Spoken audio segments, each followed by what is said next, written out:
যেটা আমরা খুলবো তোমরা দেখবে সেটা হচ্ছে অ্যাম্বাসেডারের সোলেক্স কার্বোরেটর।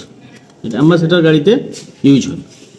সোলেক্স কার্বোরেটর এর ফার্স্ট আমরা যে এই জায়গাটাতে আমাদের এয়ার ফিল্টার লাগানো থাকে, এয়ারটা টানবে, এয়ার ফিল্টার এই জায়গায় লাগানো থাকে এবং এটা ইনলেট ম্যানিফোল্ডের সঙ্গে লাগানো থাকে। এবারে আমি টপ কভারটা খুলছি।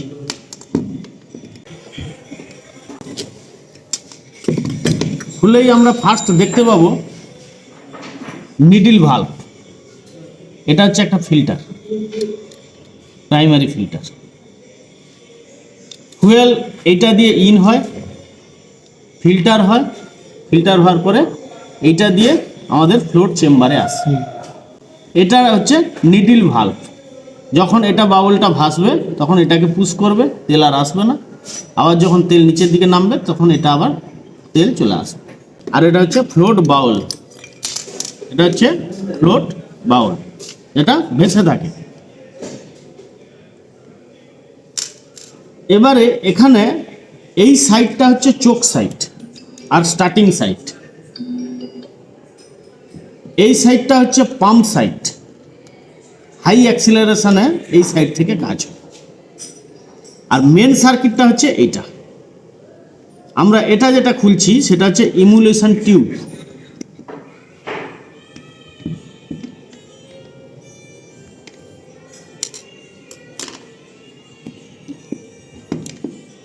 এটা হচ্ছে ইমুলেশন টিউব।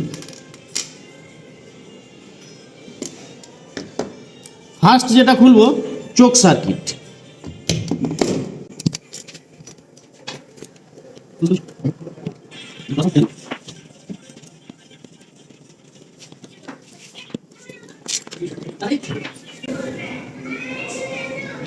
এটা হচ্ছে চোক সার্কিট। চোকটা আমরা এইভাবে অপারেট করি। ফুয়েল আসে এখান থেকে, এই যে ফ্লোট চেম্বার, ফ্লোট চেম্বার থেকে এখানে আসে, এখান থেকে এই হোলটা ম্যাচ করায় এখান থেকে এইটা, এটা ম্যাচ করিয়ে দিলেই আমার তেলটা এখান থেকে এর ভেতর দিক দিয়ে এই রাস্তা দিক দিয়ে নিচে আমাদের আউটপুট হবে। এটা হচ্ছে চোক সার্কিট। এবারে যেটা খুলবো সেটা হচ্ছে পাম্প সার্কিট।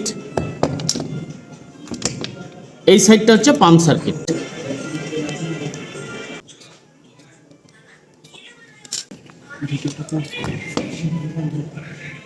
এটা হচ্ছে পাম্প, এর ভেতরে যেটা আছে এটা হচ্ছে ডায়াফ্রাম।